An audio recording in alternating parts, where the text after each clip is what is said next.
Tonight on Cronkite News, with a government shutdown looming, House Democrats push to get Arizona's newest congresswoman sworn in. Plus, fewer incentives and higher costs, why some Arizona families are rethinking solar power. And the Mercury upset #1 seed Minnesota en route to the WNBA finals. Stick around for a series wrap-up and a matchup preview for Phoenix. Good evening and welcome to Cronkite News. I'm Macy Markham. And I'm Max Williams. Thank you for joining us. Newly elected U.S. Representative Adelita Grijalva is still awaiting confirmation to the U.S. House. Last Tuesday, she became the first Latina and Chicano woman to represent Arizona in Congress. I spoke with her on election night in Tucson when she said she was ready to get to work. I want to get to work immediately. I thought that we were going to have votes on September 29th, and those were canceled. So now we're told that we're not coming back until October 7th, after the shutdown. As of Monday afternoon, House Speaker Mike Johnson has yet to set a date for her confirmation. House Democrats are anxious to get Grijalva seated ahead of a looming government shutdown. She would also be the deciding 218th vote on the House petition to release the Epstein files. Earlier this month, Speaker Johnson swore in a Virginia Democrat within one day of that election. And today, Representative Yasmin Ansari, another Arizona Democrat, called for Johnson to confirm Grijalva immediately, joining Minority Leader Hakeem Jeffries, who asked that the confirmation come as soon as Tuesday. Meanwhile, much of the federal government will shut down on Wednesday. That's if the White House and the president can't cut a deal to extend funding that runs out on midnight Tuesday. Here to discuss the impact is Grace Berry in our Washington bureau. Let's start with services that won't be impacted. Grace? So your mail is still going to be delivered. If you're a retiree, you're still going to get those Social Security checks. Things like air traffic control, border security, and airport security are going to continue relatively uninterrupted. Also, active duty military, they're going to stay on the job. ICE has also announced that their enforcement operations are going to continue, but ultimately it's up to the president and his team to deem what is essential versus non-essential. And how about those services that might be interrupted? So there were nearly 64,000 federal workers in Arizona as of earlier this year, and among those, 1 in 4 are veterans. Many of these workers are now facing furloughs as a result of a potential government shutdown. The president has even threatened mass layoffs in the case of the shutdown, and this is something that's never happened before. In previous shutdowns, food safety inspections were delayed, and the Labor Department says it will delay the release of unemployment data. And this is something that, could create a lot of uncertainty for investors and businesses. In terms of national parks, usually national parks close during these shutdowns, but Trump actually kept the parks open during a 35-day government shutdown in the middle of his first term. And Interior Secretary Doug Burgum has actually directed national parks to stay open if we head into a government shutdown this time. Now, I'm curious, would there be any impact at the Grand Canyon in case of a shutdown? Yeah, so right now it's still unclear. The Park Service hasn't said that it will keep staffing at 100%, so what we might see is trash not being collected as quickly as normal, or tours might be cut. The Park Service has actually lost about a quarter of its personnel since January, so that also plays into things. About 40 former superintendents from the national parks warned that keeping parks open during a government shutdown puts the nation's national treasures at risk. And in that list is a former superintendent from the Grand Canyon National Park. Arizona is not yet in its full tourism season, which runs from November to April. So that's important to mention as well. Grace Berry in Washington, thanks a ton. And President Trump and Israeli Prime Minister Benjamin Netanyahu announced today they've agreed on a plan to end the war in Gaza. Netanyahu appeared at the White House to show his support. I support your plan to end the war in Gaza, which achieves our war aims. Okay, baby. It will bring back to Israel all our hostages, dismantle Hamas's military capabilities, end its political rule, and ensure that Gaza never again poses a threat to Israel. The 20-point plan establishes a post-war governing board led by Trump and former British Prime Minister Tony Blair for Gaza. The plan requires Hamas to release the hostages within 72 hours of Israel accepting the conditions. The state of Palestine says they welcome peace talk efforts. At the time of this broadcast, Hamas has not yet responded to the proposal. President Trump says that if Hamas does not accept, the U.S. will support Israel in countering the group. Back here in the Valley, the Maricopa County Heat Relief Network is wrapping up its 2025 season and says since the start of the year, 156 heat-related deaths have been confirmed. That's down from more than 260, though, at this time last year, while investigations into possible heat deaths are also lower. The county credited cooling centers, round-the-clock respite sites, and water distributions for helping save lives.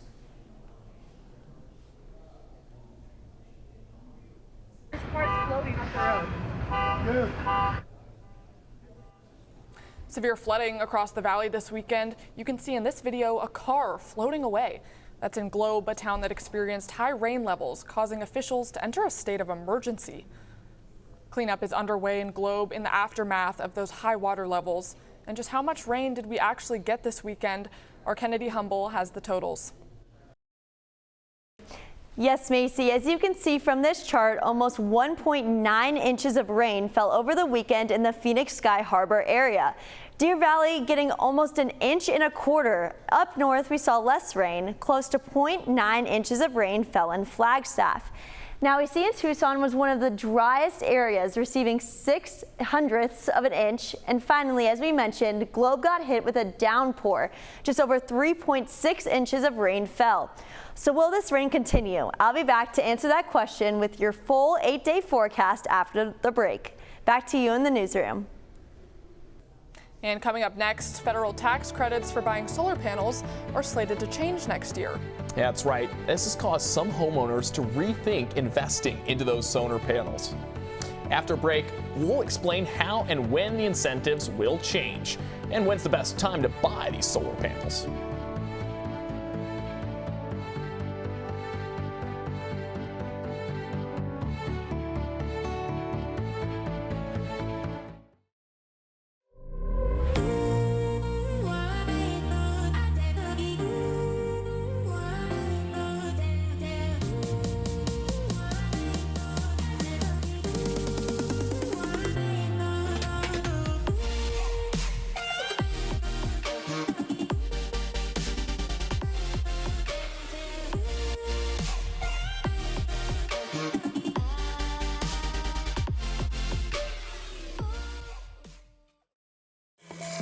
When I was younger, there were no engineers around me, so I had to become my own role model. At ASU, I wasn't just learning to be an engineer, I was actually engineering. And graduating, I already had real-world jobs lined up. Before ASU, my goal was to be a strong, confident woman. And when I left, I became a strong, confident engineer.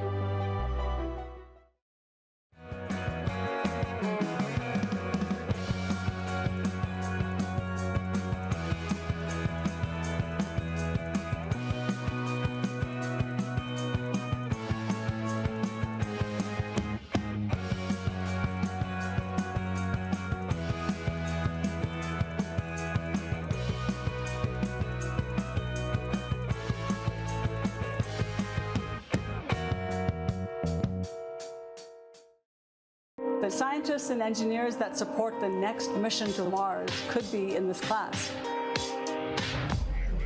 Getting a degree at ASU is a journey that can take you anywhere. Into a world of groundbreaking technology and renowned award-winning faculty. Professors who help you to impact the world. Whether you're on campus or at home, becoming your best starts with learning from the best. You know, a fun fact, Max, Arizona is the sunniest state in the country, making solar power seem like an obvious choice.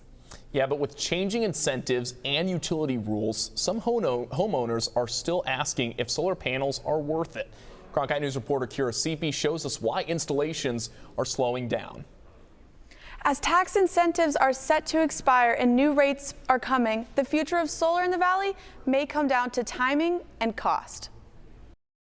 Despite the seemingly endless sunshine, solar company owners like Greg Field said cuts to the government programs have slowed growth. Right now, the tax credit is 30% federal and $1,000 from the state.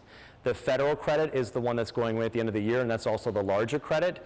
That, depending on the size of system, you're looking at north of $6,000, $7,000, $8,000 in incentive money that's available now. Arizona's largest utility company reported a 50% cut in solar panel installations last year. It is clearly a better resource in many, many ways, being free and renewable and doesn't require cooling water and doesn't have pollution, and you can put it up and you take it down quickly, and it's cheaper than any other source. Experts at ASU say solar is still an important resource.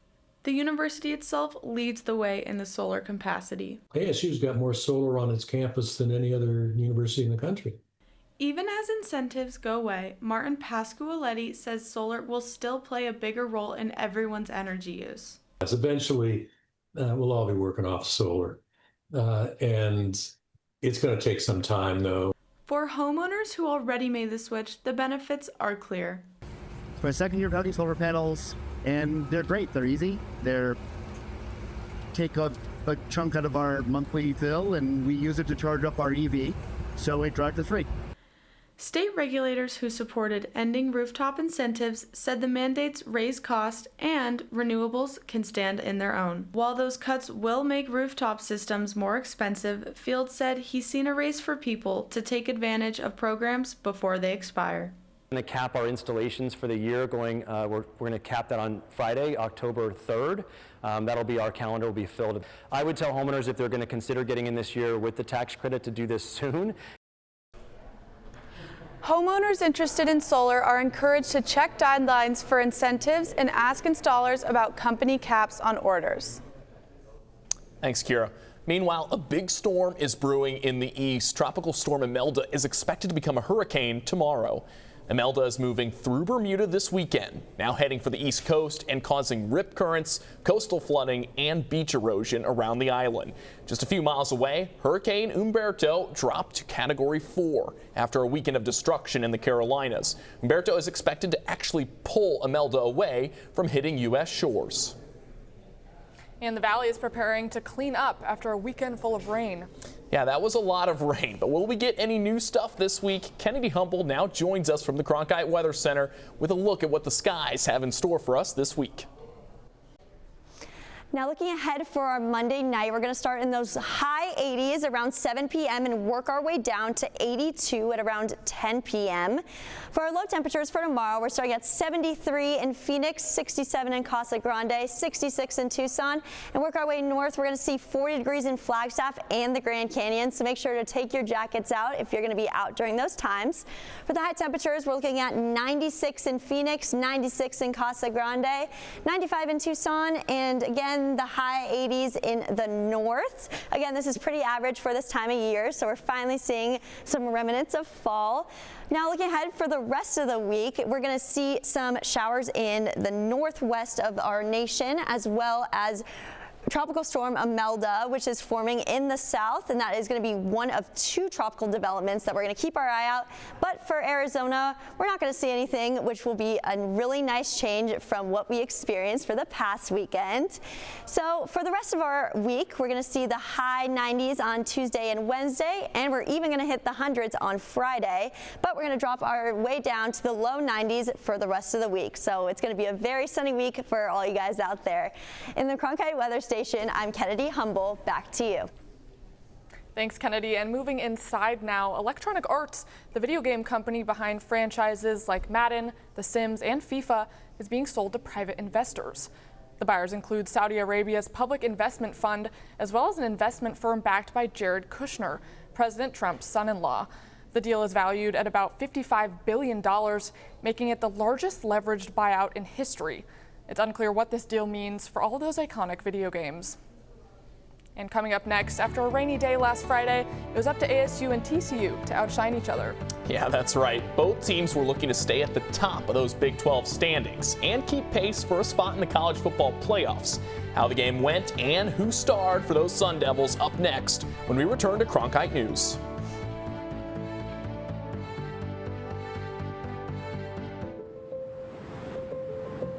People have always had trouble trying to put me into a box.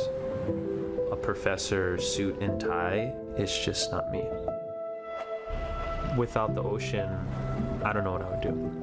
You know, the ocean's always been there for me. As Hawaiian people, we believe that the coral is the first living being to come out of the darkness. It's the foundation of our entire lifestyle, and that's what my research is about. What we do is we take photographs of the reef over long periods of time to create models that can tell us what the planet is doing. If we go deaf to what the Earth is telling us, then we'll never be able to live in harmony.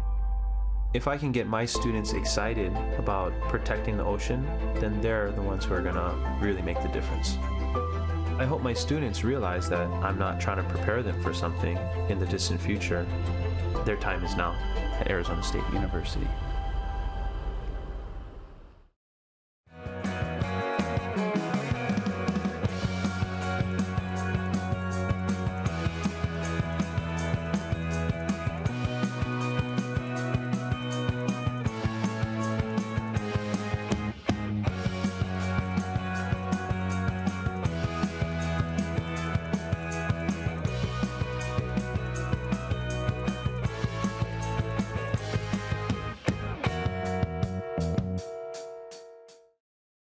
Innovation at the Walter Cronkite School is pushing the boundaries of traditional journalism.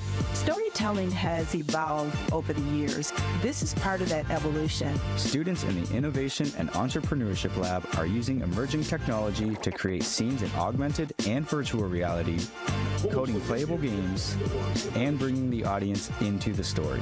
They're only limited by their imagination and their willingness to learn. Find out more at cronkite.asu.edu.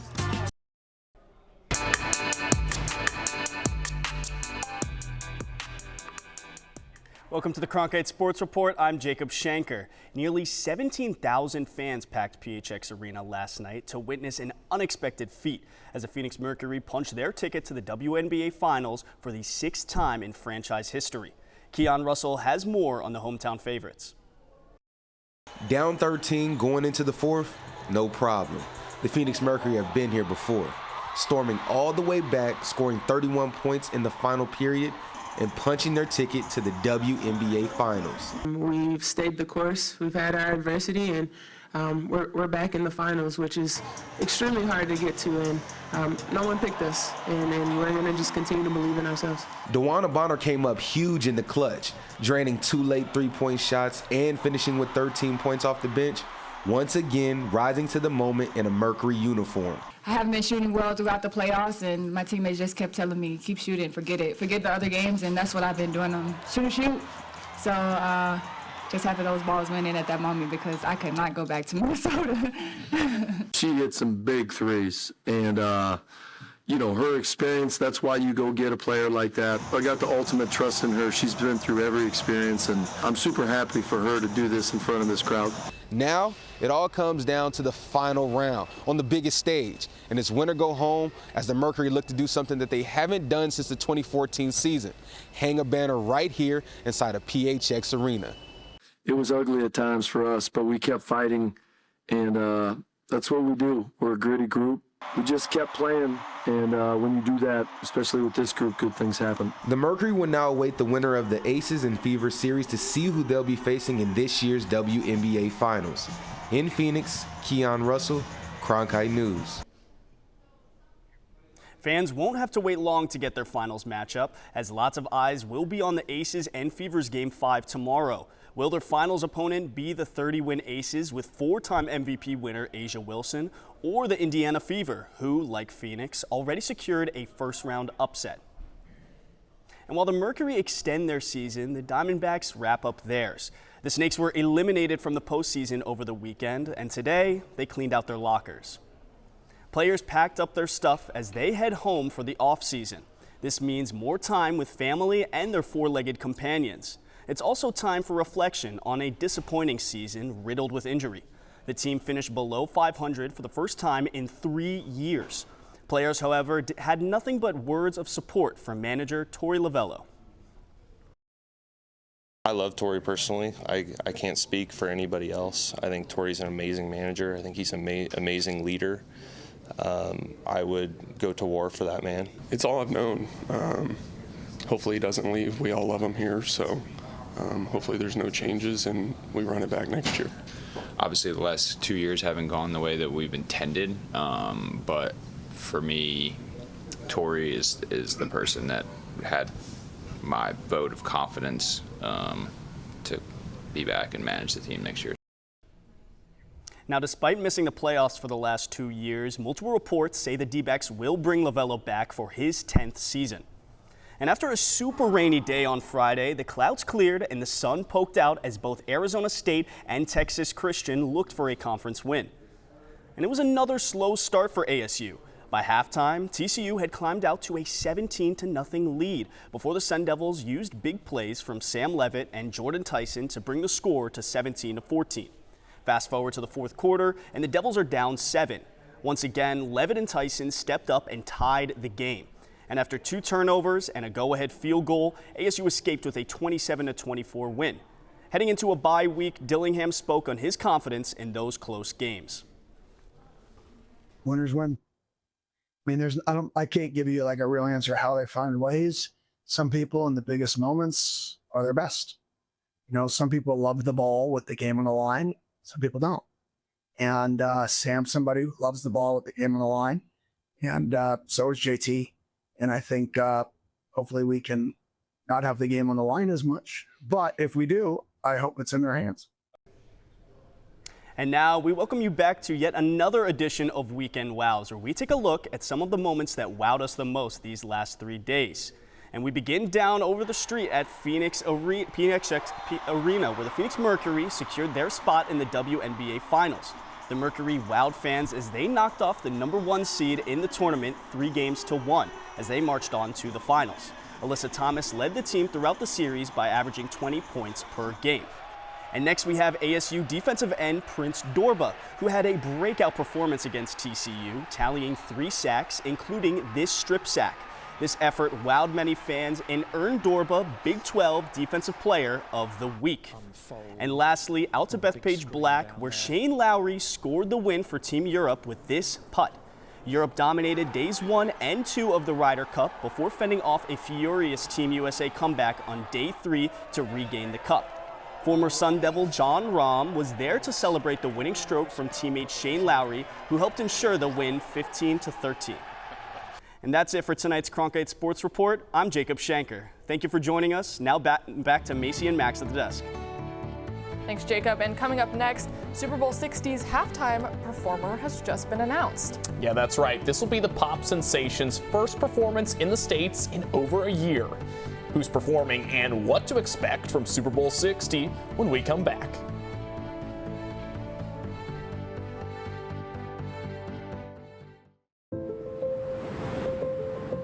People have always had trouble trying to put me into a box. A professor, suit and tie is just not me. Without the ocean, I don't know what I would do. You know, the ocean's always been there for me. As Hawaiian people, we believe that the coral is the first living being to come out of the darkness. It's the foundation of our entire lifestyle, and that's what my research is about. What we do is we take photographs of the reef over long periods of time to create models that can tell us what the planet is doing. If we go deaf to what the Earth is telling us, then we'll never be able to live in harmony. If I can get my students excited about protecting the ocean, then they're the ones who are gonna really make the difference. I hope my students realize that I'm not trying to prepare them for something in the distant future. Their time is now at Arizona State University.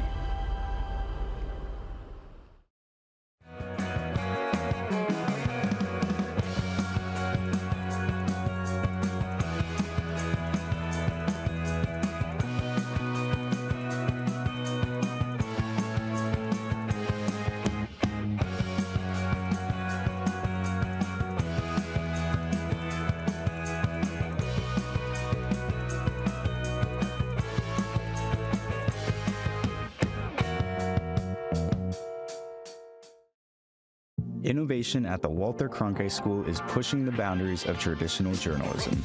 Storytelling has evolved over the years. This is part of that evolution. Students in the Innovation and Entrepreneurship Lab are using emerging technology to create scenes in augmented and virtual reality, coding playable games, and bringing the audience into the story. They're only limited by their imagination and their willingness to learn. Find out more at cronkite.asu.edu.